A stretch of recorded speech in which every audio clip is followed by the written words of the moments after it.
जात असताना आपण उपदेशकाचं पुस्तक, त्याचा 3रा अध्याय आणि 16वं वचन वाचणार आहोत.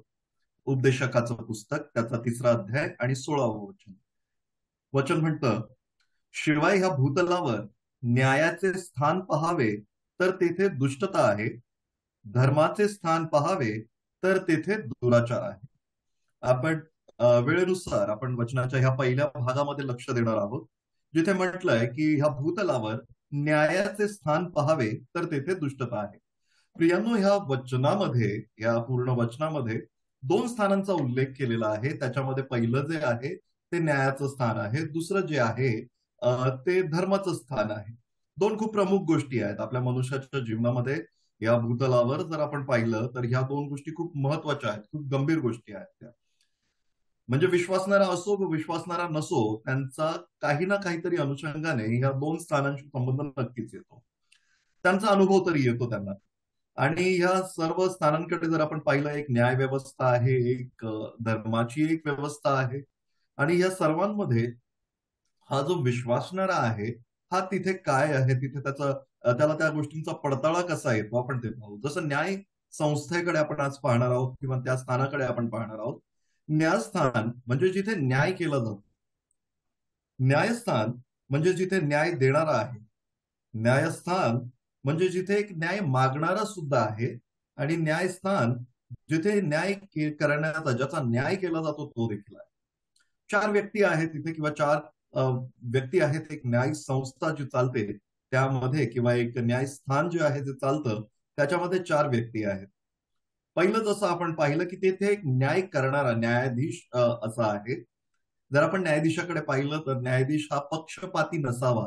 ही गोष्ट खूप महत्वाची आहे. जर न्यायस्थान व्यवस्थित चालायचं असेल तर ही गोष्ट खूप महत्वाची आहे की न्यायाधीश हा पक्षपाती बिलकुल नसावा. जो न्याय मागणारा आहे, ज्याला न्याय हवा आहे, ह्याच्यामध्ये खरेपणा असणं खूप गरजेचं आहे. तिसरा जो व्यक्ती आहे, ज्याचा न्याय केला जाणार आहे, ज्याच्यावरती न्याय लादला जाणार आहे, त्याच्यामध्ये नम्रपणा नक्की असावा. कारण जर त्याच्यामध्ये नम्रपणा नसेल आणि तो उर्मट असेल तर न्यायाधीश न्याय त्याचा नक्कीच चांगल्या पद्धतीने करणार नाही. आणि ह्या सर्वांची बाजू मांडणारा, आपण ज्याला वकील म्हणतो नेहमी, ह्या वकिलाला किंवा ह्या मध्यस्थीला ती न्यायाची बाजू अगदी खरेपणानं, विश्वासानं मांडता येणं खूप गरजेचं आहे. आणि त्याच्यावरती आपला देखील विश्वास असणं खूप गरजेचं आहे. अदरवाईज ह्या न्याय संस्थेमध्ये हे जे काही न्याय केला जातो ते होणार नाही. यातली एक बाजू जरी डळमळीत असली तरी प्रॉब्लेम आहे. आणि ही जी गडबड आहे ती आपल्याला वेगवेगळ्या ठिकाणी आपल्याला आत्ताही पाहायला मिळते. आणि वचन तितकंच विश्वसनीय आहे की ह्या भूतलावर न्यायाचे स्थान पाहावे तर तेथे दुष्टता आहे. होती असं म्हटलेलं नाही, होणार आहे असं म्हटलेलं नाही. तिथे म्हटलंय की हे अजूनही आहे. नव्या करारामध्ये काही उदाहरणं जर आपण पाहिली तर त्याचा पडताळा आपल्याला नेहमी येत राहतो. आणि नव्या करारामध्ये जर आपण गेलो तर काही उदाहरणं आपण पाहतो. आणि विशेष करून प्रभूचे दाखले देखील त्या बाबतीत आपल्याला पाहायला मिळतात. आणि आपण लुक्कृस शुभवर्तमान त्याचा 18वा अध्याय आणि त्याचं 8वं वचन वाचूया. लुक्कृस शुभ सॉरी त्याचा 5वा अध्याय आणि सॉरी लुक्कृस शुभवर्तमान त्याचा 18वा अध्याय 5वं वचन आणि 6वं वचन वाचूया. तरी ही विधवा मला त्रास देते म्हणून मी तिचा न्याय करीन, नाहीतर ती नेहमी येऊन मला अगदी रंजीस आणेल.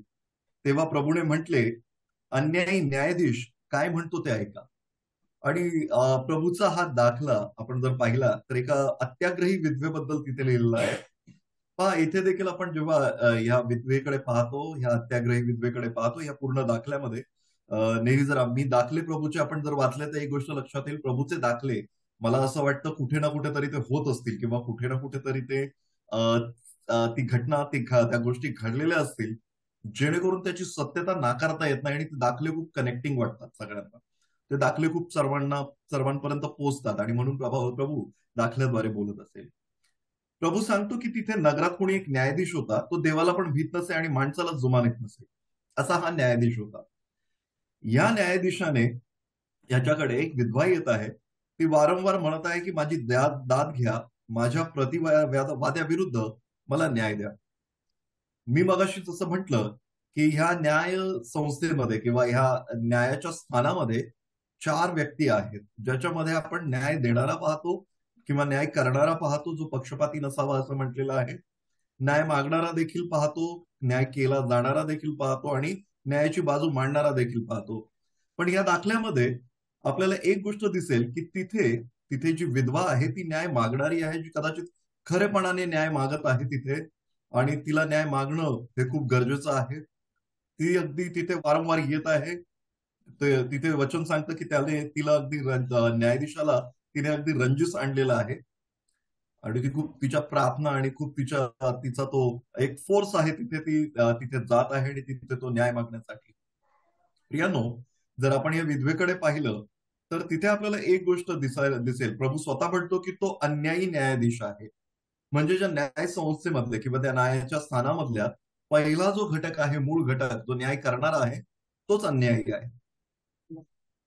जर आपण दुसरी गोष्ट पाहिली की जी विधवा जी न्याय मागणारी आहे, हो ती खरेपणाने न्याय मागत आहे. पण जो न्यायाधीश आहे तो तिची बाजू मांडणारा तो परमेश्वर आहे. तो जरी म्हणत आहे की तो देवाला जुमानीत नाही, तो देवाला भीत नाही आणि माणसाला जुमानत नाही. तरी आपण पाहतो की तिथे तो प्रभू जो आहे तो तिचा तो दाखला तिथे देत आहे. प्रभू तिची बाजू तिथे आपल्याला सांगत आहे.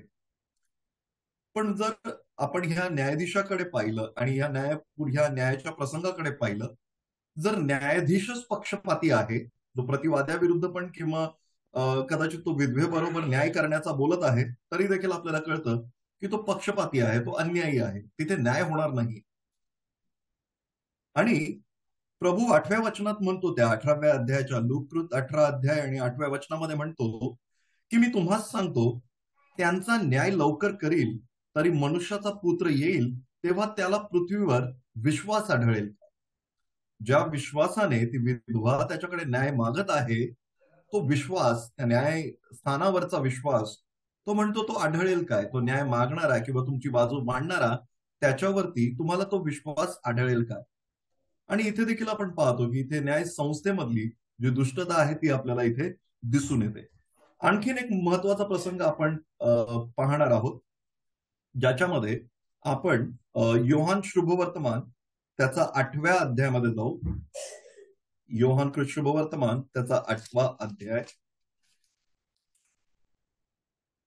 आणि हा शास्त्रभाग आपल्या नेहमीचा परिचयाचा असा शास्त्रभाग आहे. इथे आपण एक व्याभिचारी स्त्रीबद्दल पाहतो. 8वा अध्याय त्याचं 3रं वचन आपण वाचूया. त्यावेळी व्याभिचार करत असताना धरलेल्या एका स्त्रीला शास्त्री व परुषी यांनी त्याच्याकडे आणले व तिला मध्ये उभे करून ते त्याला म्हणाले, गुरुजी, ही स्त्री व्याभिचार करीत असताना धरण्यात आली. आणि पुढे ते मोशेच्या आज्ञेबद्दल सांगत आहेत की त्यांना दगडमार करावा, त्यांनी तिचा न्याय ऑलरेडी करून टाकलेला आहे. आता ह्याच्यामध्ये देखील आपण जर पाहिलं, हा पूर्ण प्रसंग जर आपण व्यवस्थितरित्या पाहिला, ही व्यभिचारी स्त्री जिथे धरून आणलेली आहे, तिला ठाऊक आहे की तिने चूक केलेली आहे. या व्यभिचारी स्त्रीमध्ये जर आपण पाहिलं की तिथे तिचा न्याय केला जाणार आहे. मी मगाशी म्हटलं होतं की ज्यांचा न्याय केला जाणार आहे त्यांना नक्कीच नम्र असावं. या पूर्ण अध्यायामध्ये, या पूर्ण हा शास्त्र भागामध्ये 8 ते 11 मध्ये आपण तिला कुठेही बोलताना पाहत नाही, जोपर्यंत प्रभू तिला प्रश्न विचारत नाही. तिची नम्रता, कदाचित तिने तिची पाप कबूल केलेली आहे, तिला ठाऊक आहे की तिने चूक केलेली आहे आणि ती कुठेही बोलताना आपल्याला आढळत नाही, एक्सेप्ट प्रभू जेव्हा तिच्या बरोबर बोलतो.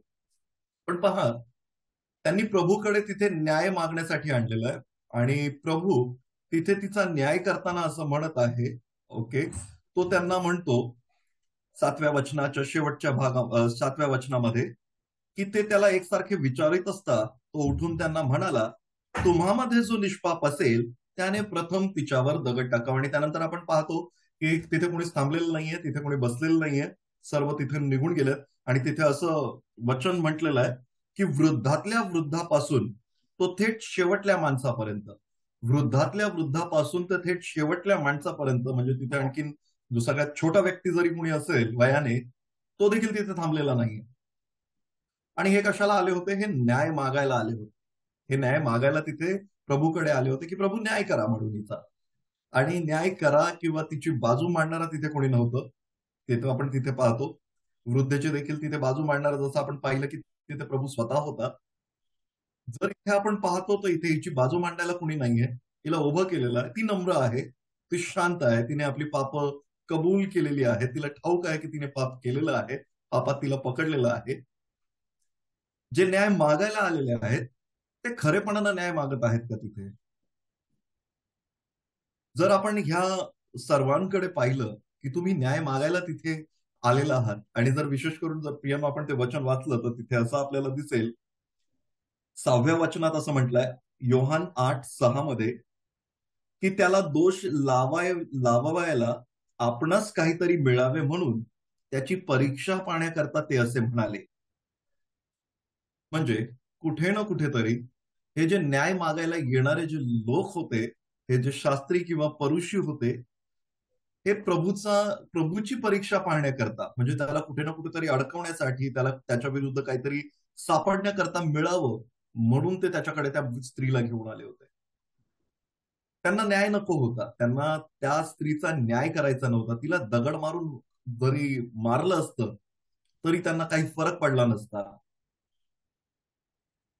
त्या स्त्रीबद्दल त्यांना कुठल्याही प्रकारची तिच्या तिच्या कुठल्याही प्रकारच्या तिच्या नम्रतेची म्हणा किंवा तिच्या कुठल्याही प्रकारे तिच्याबद्दल कुणाला आस्था नव्हती. होय, नक्कीच ती पापी होती स्त्री. पण जो न्याय मागणारा होता, तो कुठेही खरेपणानं न्याय मागत नव्हता. पण जर आपण न्याय करणाऱ्याबद्दल पाहिलं, जो आपला प्रभू तिथे बसलेला आहे, त्याच्याकडे जर आपण पाहिलं, तर तो पक्षपाती नाहीये. तो उभा राहिला, त्याने विचारलं, की तुमच्यापैकी जो निष्पाप असेल, त्याने प्रथम तिच्यावरती दगड टाकावा. आणि प्रियांनो, आपण पाहतो की तिथे ते कोणीच थांबलेलं नाहीये. जर न्याय मागणाऱ्यामध्ये खरेपणा असेल, तर नक्कीच तो तिथे थांबला असता. पण त्यांच्यामध्ये खरेपणा नाही, त्यांच्यामध्ये दुष्टता आहे. प्रभूची परीक्षा घ्यायची आहे म्हणून ते तिथे थांबलेले आहेत. ती स्त्री मरते, ती स्त्री जगते, त्याबद्दल त्यांना काहीही वाद नाही तिथे, त्यावेळी त्यांना काही वाटत नाही तिथे. पण ह्यावेळी ते तिथे उभे आहेत. पण प्रभू न्याय कसा करतो हे जर आपण पाहायचं ठरवलं, तर तिथे असं म्हटलेलं आहे 10व्या वचनामध्ये, की नंतर येशू उठला व त्या स्त्रीशिवाय तेथे कोणी नाही असे पाहून तिला म्हणाला, बाई, तुला दोष देणारे कुठे आहेत? तुला कोणी दंड ठरवलं नाही काय? ती म्हणाली, प्रभूजी, कोणी नाही. तेव्हा येशू तिला म्हणाला, मीही तुला दंड ठरवित नाही. जा, ह्यापुढे पाप करू नको. न्यायाधीश आपण इथे पाहतो प्रभूमध्ये, हा म्हणतो की मीही तुला दंड ठरवित नाही. कारण प्रभू नेहमी म्हणत असे की मी इथे कुणाचा न्याय करण्यासाठी आलेलो नाही. तो जो न्यायाचा दिवस येईल त्याचा तो वेगळा असेल. इथे तो म्हणतो की तू पाप करू नको, पण तो पापाची क्षमा करण्यासाठी इथे आला होता. आणि त्या स्त्रीची पापांची क्षमा त्याने आपण केलेली इथे पाहतो. तो म्हणतो की ह्यापुढे पाप करू नको. प्रियानो, 1 योहान 1 अध्याय आणि जर 9वं वचन आपण वाचलं, जर आपण 1 योहान त्याचं 1 अध्याय आणि 9वं वचन आपण वाचूया. इथे म्हटलंय, जर आपण आपली पापे पदरी घेतली, तर तो विश्वसनीय व न्यायी आहे, म्हणून आपल्या पापांची क्षमा करील व आपल्याला सर्व अनितीपासून शुद्ध करील. किती सुंदर वचन आहे. प्रभू प्रत्येक वेळी त्याच्या वचनानुसार वागलेला आहे. प्रभूचं वचन खरं आहे. प्रभूचं वागणं खरं आहे. प्रभू पक्षपातीपणा करणार नाही. जर तुम्ही पाप केलेलं आहे, तर तो ह्या भूतलावर त्या पापांची क्षमा करण्यासाठी आला होता म्हणून ते पापांची क्षमा करत आहे. त्या स्त्रीला ठाऊक होतं की तिथे नम्रपणे उभी होती. तिला ठाऊक होतं की मी पाप केलेलं आहे, माझ्याकडनं पाप झालेलं आहे. वचन म्हणतं त्याप्रमाणे तिने आपली पाप पदरी घेतली आणि तो जो विश्वसनीय, तो जो न्यायी आहे, त्याने तिच्या पापांची क्षमा केलेली आपण तिथे पाहतो. तो न्याय करण्यासाठी तिथे उभा नव्हता. तो न्याय करण्यासाठी तिथे नव्हता. त्याने तिला दंड ठरवला नाही, तर त्याने तिच्या पापांची क्षमा केली. आणि आपल्याला वचन सांगतं की तो विश्वसनीय व तो न्यायी आहे. प्रियानो, ह्या प्रसंगामध्ये आपण पाहतो की या ज्या न्याय व्यवस्थेकडे किंवा ह्या न्यायस्थानामध्ये न्याय मागायला येणारे जे शास्त्री परुषी होते, ते त्याला दोष लावायला आले होते. त्यांच्यामध्ये काही खरेपणा नव्हता. प्रभू न्याय करण्यासाठी आला नव्हता, तर त्याने आपलं तारण व्हावं म्हणून तो आला होता. आणि त्याने तिला माफ केलेलं आपण तिथे पाहतो. आणि तिच्या पापांची क्षमा केलेली आपण तिथे पाहतो. तो तिला म्हणतो की तू पाप करू नको. पण इथे प्रियांनो, जर आपण पाहिलं तर तिची बाजू मांडणारं जरी कुणी नसलं, तरी देखील आपण पाहतो की प्रभू स्वतः तिच्या बाजूने उभा आहे. स्वतः प्रभू तिच्या पाठीशी उभा आहे आणि तो तिची बाजू सर्वांसमोर मांडत आहे. आणि तो तिथे सर्वांना दाखवून देतो की तुम्ही कुणीही निष्पाप नाही आहात, तुम्ही सर्व पापी आहात. त्यामुळे सर्वांचा न्याय होणं खूप गरजेचं आहे. जर आपण ह्या दुसऱ्या प्रसंगामध्ये जरी पाहिलं, तरी आपल्याला कळतं की न्यायस्थान जे आहे, त्याच्यामध्ये देखील दुष्टता आहे. न्यायस्थानाचे जे 4 एलिमेंट आपण पाहिले, न्यायाधीश पाहिला, न्याय देणारा, न्याय मागणारा, न्याय केला जाणारा, न्यायाची बाजू मांडणारा, यांच्यामध्ये कुठे जरी प्रॉब्लेम असेल, तरी ती न्याय संस्थेमध्ये ती दुष्टताच आणते. याचा अनुभव आपण प्रत्येक वेळी घेतला असेल. नव्या करारामधले हे 2 उदाहरणं आपण आता पाहिलं. नव्या करारातीलच आपण तिसरं एक आणखीन असं उदाहरण पाहणार आहोत आणि त्यासाठी माझ्याबरोबर मत्तयकृत शुभवर्तमान त्याचा 26वा अध्याय आपण सर्वांनी काढावं. मत्तयकृत शुभवर्तमान त्याचा 26वा अध्याय आणि त्याचं 59वं वचन 59.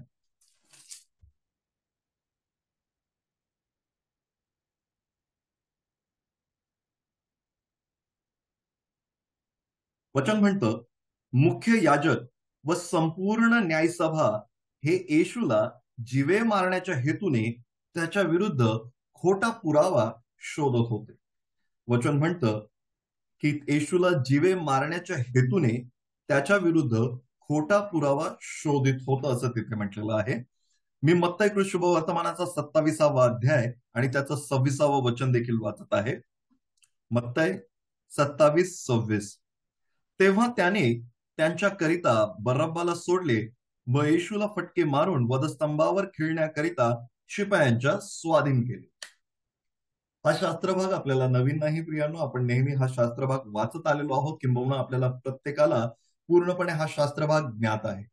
इथे आपण प्रभू येशू ख्रिस्ताबद्दल पाहतो की आता स्वतः प्रभू येशू ख्रिस्ताला एका न्यायसभेपुढे उभं केलेलं आहे. या न्यायसभेपुढे उभं केलेलं असताना आपण पाहतो की प्रभूचा न्याय होणार आहे आणि हा न्याय मागणारा तिथे आपण पूर्णपणे नम्र राहिलेला पाहतो. आपण हा जर शास्त्रभाग वाचत राहिलो आणि वाचत गेलो तर आपल्याला कळेल की हा प्रभू जो आहे आपला नम्र आहे. तो कुठेही कुणाला त्याने उलट उत्तर दिलेलं नाही. कुठे त्याने कुणाला उलट पक्षी उत्तर किंवा त्याची बाजू मांडण्याचा त्याने प्रयत्न केलेला नाही. तिथे त्याने जो न्याय देणारा आहे, जर आपण पाहिलं तर इथे मुख्य याजक वगैरे जे होते ते न्याय मागणारे होते. न्याय करणारा पिलात होता. हा जो मुख्य याजक किंवा हे जे त्याची चौकशी करत होते, त्यांनी तिथे काय केलं बरं त्याच्याबद्दल? ते खरे होते का आपण ते पाहू. आणि तिथे म्हटलंय 60व्या वचनामध्ये 26 अध्याय 60वं वचन 60. आणि बरेच खोटी साक्षीदार आले असताही तो त्यांना मिळाला नाही. तरी शेवटी दोघे जण येऊन म्हणाले की 61 वचन, देवाचे मंदिर मोडावयास व 3 दिवसात ते बांधावयास मी समर्थ आहे असे ह्याने म्हटले. बघा प्रभूबद्दल त्यांनी काय साक्ष दिली. खोटे साक्षीदार उभे केले गेले तिथे. जो न्याय मागायला आला होता, ज्यांना न्याय हवा होता, त्यांना त्यांच्यामध्ये बिलकुलही खरेपणा नव्हता. ते खोट्या साक्षी, खोटे पुरावे प्रभू विरुद्ध त्यांनी उभे केले. हे उभे करून त्यांनी त्या प्रभू विरुद्ध साक्ष देण्याचा प्रयत्न केला आणि जेव्हा त्यांना वाटलं की हे साक्ष खरी मानून त्याच्या विरुद्ध आरोळी उठवली त्यांनी. आणि पुढे जर आपण पाहिलं या वचनांमध्ये की त्यांनी पिलातासमोर त्याला उभं केलेलं आहे. पिलाताने त्याला खूप वेळा काही प्रश्न विचारले. पिलाताला त्याला सोडून द्यायचं होतं, पण पिलात हा पक्षपाती न्यायाधीश होता. पिलाताला ठाऊक होतं. आपण जर 27व्या अध्यायाच्या 23व्या वचनात पाहिलं तर तो म्हणाला, का बरे, त्याने काय वाईट केले आहे? तेव्हा ते फारच आरडाओरड करीत म्हणाले, याला वधस्तंभावर खिळून टाका. आणि 24व्या वचनात म्हटलंय की ह्यावरून आपले काहीच चालत नाही, उलट अधिकच गडबड होत आहे. असे पाहून पिलाताने पाणी घेऊन लोकसमुदायासमोर हात धुवून म्हटले, मी ह्या मनुष्याच्या रक्ताविषयी निर्दोष आहे, तुमचे तुम्हीच पहा. पिलात हा जो न्यायाधीश होता, आपण पाहतो ह्या न्यायस्थानामध्ये जो न्यायाधीश आहे तो पक्षपाती आहे. त्याला त्या यहुदी लोकांच्या जे शास्त्री परुषी जे मोठमोठ्या हुद्द्यावाले जे न्याय मागायला आले होते त्यांना सांभाळायचं होतं. त्यांची आरडा ओरड, तिथे होणारा जो राईट्स होता ते त्याला थांबवायचं होतं आणि त्यासाठी त्याने त्यांच्यामध्ये ते होऊ नये, गडबड होऊ नये, ते थांबवण्यासाठी त्याने पक्षपातीपणाने तिथे आपण न्याय केला पाहतो. पण प्रभू येशू ख्रिस्त तिथे काहीच बोललेला नाही. तो अगदी नम्रपणे तिथे तो न्याय त्याचा जो होत आहे त्यासाठी तो तिथे उभा राहिला, त्यासाठी तो थांबला. प्रियानो, वास्तविक पाहता तिथे आपण पाहतो की न्यायाची बाजू मांडणारा देखील त्याला मिळाला नाही. मिळायला हवा होता. तुमच्या आमच्या प्रभूला आपण पाहतो तिथे की तो तुमचा आणि आमचा जो न्याय होणार होता, जो वधस्तंभ आमच्यासाठी दिला जाणार होता, त्या ठिकाणी तुमचा आणि आमचा प्रभू तिथे थांबला.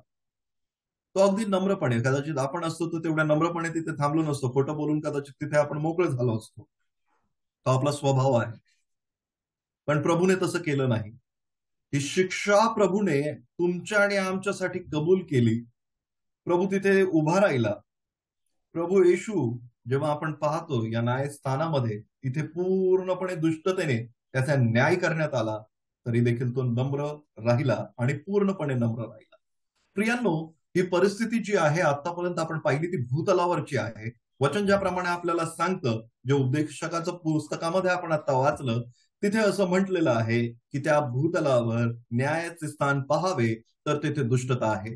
प्रियांनो, आता देखील आपण हे पाहत आहोत. पण नव्या करारामध्ये अगदी आपण काही उदाहरणं जी पाहिली, या उदाहरणांमध्ये देखील आपण पाहिलं की हे जे न्यायाचं स्थान आहे भूतलावरती, तिथे नेहमी आणि नेहमी दुष्टता असणार आहे आणि दुष्टता आहे. प्रभू बरोबर देखील तिथे ती दुष्टता होण्यात आली. जे आपण 4 एलिमेंट पाहिले न्यायस्थानाचे, न्याय करणारा पाहिला, न्याय मागणारा पाहिला, न्याय केला जाणारा पाहिला, न्यायाची बाजू मांडणारा पाहिला. प्रियांनो, हे सर्वजण या प्रत्येक त्यांच्या कॅरेक्टरिस्टिक प्रमाणे, प्रत्येक जण त्याच्या प्रमाणे त्यांच्या न्यायस्थानातल्या वागणुकीप्रमाणे वागलेले नाही. न्यायाधीश पक्षपातीपणाने वागलेले आहेत. न्याय मागणारे कधी खरेपणाने वागलेले नाही आहेत. न्याय केला जाणारा नम्रपणे कधी उभा राहिलेला नाहीये आणि न्यायाची बाजू मांडणारा विश्वासानं खरेपणाची बाजू देखील न मांडताना आपण पाहतो. प्रियांनो, आपण जर पाहिलं की आपला न्याय कसा होणार आहे, जर आपण मत्ते शुभवर्तमान त्याचा 25वा अध्याय आणि 46वं वचन वाचलं. मत्ते शुभवर्तमान त्याचा 25वा अध्याय आणि 46वं वचन. ते तर सार्वकालिक शिक्षा भोगावयास जातील आणि नीतिमान सार्वकालिक जीवन भोगावयास जातील. आणि आपण याच अध्यायाचं 31वं वचन जर वाचलं तर तिथे म्हटलंय, जेव्हा मनुष्याचा पुत्र आपल्या वैभवाने सर्व देवदूतांसह येईल, तेव्हा तो आपल्या वैभवशाली राजासनावर बसेल. मी 32वं वचन देखील वाचत आहे. त्याच्या पुढे सर्व राष्ट्रे जमवली जातील आणि जसे मेंढपाळ शेरडांपासून मेंढरे वेगळे करीतो, तसे त्यास तो एकमेकांपासून वेगळे करेल. आपला प्रभू, त्याचं जेव्हा राज्य येणार तेव्हा तो येणार आहे, तो आपल्या सर्व देवदूताने, वैभवाने सर्व देवदूतांसह येणार आहे. हा भूतलावरची न्यायसंस्था नाही, ही ह्या भूतलावरचं न्यायस्थान नाही. इथे जेव्हा प्रभू येणार आहे, तो आपल्या पूर्ण वैभवाने येणार आहे, सर्व देवदूतांसकट येणार आहे आणि तो आल्यानंतर तो आपल्या राजसनावर बसणार आहे. तो राजसनावर बसणार आहे. तो मेंढरे वेगळे करणार आहे, तो शेरडी वेगळे करणार आहे. आपण आपल्याला प्रभूची मेंढरे म्हणवतो. आपण प्रभूच्या उजवीकडे असणार आहोत. तुम्ही मेंढरे पहा, तिकडे आपण नम्रपणे उभे राहिलेलो असणार आहोत. तुमच्यासाठी जो न्याय मागणार आहे, तुमची जो बाजू मांडणार आहे, तो विश्वासानं आणि खरेपणानं तुमची बाजू मांडणार आहे. जो न्याय करणारा आहे तो परमेश्वर पिता आहे. जो न्याय करणारा आहे तो परमेश्वर पिता आहे. स्तोत्र 119 आणि त्याचा 154वं वचन म्हणतं, माझा वाद तू चालेव, मला मुक्त कर, तू आपल्या वचनाप्रमाणे मला नवजीवन दे. प्रियांनो, जर आपली अपेक्षा असेल की भूतलावर किंवा या न्यायस्थानांमध्ये किंवा इथे पृथ्वीवरती आपला कुठे चांगल्या पद्धतीने न्याय होईल, तर ते होणार नाही. कदाचित तुम्हाला न्यायाधीश पक्षपाती मिळतील. तुमच्या परमेश्वर पित्यासारखा, आमच्या परमेश्वर पित्यासारखा तो पक्षपाती, तो अगदी निपक्ष असा न्याय करणारा नसेल. जेव्हा तुम्ही इथे उभे राहाल कदाचित तुम्ही नम्र राहणार नाही. जेव्हा कदाचित तुम्ही न्याय मागायला जाल तर तुम्ही कदाचित तिथे खरेपणानं न्याय मागणार नाही. तुमची बाजू मांडणारा तुमच्यावरती विश्वास ठेवून, तुमच्यावरती प्रीती करून, तुमच्यावरती प्रेम करून तो न्याय तुम्हाला देणार नाही, मिळून देणार नाही. पण प्रभू येशू ख्रिस्ताचा जेव्हा न्याय, त्याचा न्यायाचा दिवस जेव्हा येणार आहे, हा न्याय अशा पद्धतीने होणार आहे. हा न्याय अशा पद्धतीने तो आपल्यामध्ये करणार आहे. पण प्रियांनो, तो मुक्ती जेव्हा आपल्याला मिळणार आहे, ती जी गोष्ट होणार आहे, फक्त एक प्रश्न खास करून टोचणी लावून जातो आणि तो म्हणजे ज्या विधवेच्या प्रसंगामध्ये आपण पाहिला, प्रभू म्हणतो, खरेपणाने विश्वास ठेवणारा, विश्वासणारा त्याला आढळणार काय? खरेपणाने विश्वास ठेवणारा, विश्वासणारा त्याला आढळेल काय? त्या न्यायस्थानावरती, त्या प्रभूवरती, त्याच्यावरती ती जी बाजू आपला मांडणार आहे त्या बाबतीत तुम्ही कितपत त्याच्या बाबतीत विश्वास ठेवून तुम्ही न्याय मागणार आहात. ती विधवा नेहमी जात होती तिथे, तिला न्याय हवा होता. प्रभू तिची बाजू मांडणारा होता. शमरोनी स्त्रीला दगड मारून ठार मारणं किती सोपं होतं. सॉरी, ती जी व्यभिचारी स्त्री होती तिला दगड मारून म्हणजे तिला ठार करणं खूप सोपं होतं. जर आपण प्रभूकडे पाहिलं, पिलाताला प्रभूला सोडणं देखील शक्य होतं. पण तो पक्षपाती होता. न्याय संस्था किंवा ते जे न्यायस्थान आहे, हे सगळं व्यवस्थित होणार जेव्हा तुमचा आणि आमचा प्रभू येणार. पण आजच्या मननाच्या सत्रामध्ये आपण एक विश्वास, आपण प्रभूच्या प्रश्नाला उत्तर देण्याचा प्रयत्न करू की न्याय करताना तो विलंब लावणार नाही. जर वचन आपण पाहिलं तर तो म्हणतो विश्वास खरा असेल तर प्रभू विश्वासणाऱ्यांचा न्याय करताना विलंब लावणार नाही, पण खरेपणाने विश्वास ठेवणारा, विश्वासणारा त्याला आढळणार काय? जेव्हा प्रभूच्या न्यायाचा दिवस येईल, आपल्यापैकी इथे जे सर्वजण बसलेले आहेत, इथे जे आहेत पवित्र जनांमध्ये, पवित्र मंडळांमध्ये जे पवित्र जन आहेत, त्यांचा विश्वास किंवा त्यांच्यामध्ये तो विश्वास प्रभूला आढळणार काय? न्याय संस्थांमध्ये नक्कीच दुष्टता आहे. प्रभूच्या न्याय संस्थेमध्ये दुष्टता नाही. तो अगदी न्यायाने, नीतीने, निपक्षपाताने तो आपला न्याय करणार आहे. तुमच्यामध्ये आणि आमच्यामध्ये तेवढा विश्वास आहे काय? देवबाप आपल्याला हे देवबापाने आपल्याला वचन सुचवलं, दिलं आणि हे ऐकण्यासाठी आपल्याला पेशन्स दिले. त्याबद्दल मी देवबापाचे धन्यवाद मानतो. आणि खरोखर मनापासून आजच्या मनना सत्रामध्ये आपण घरी जात असताना, आपल्या कामावरती जात असताना या विषयाचा नक्की विचार करू की प्रभू माझ्यामध्ये विश्वास आढळणार. थँक्यू.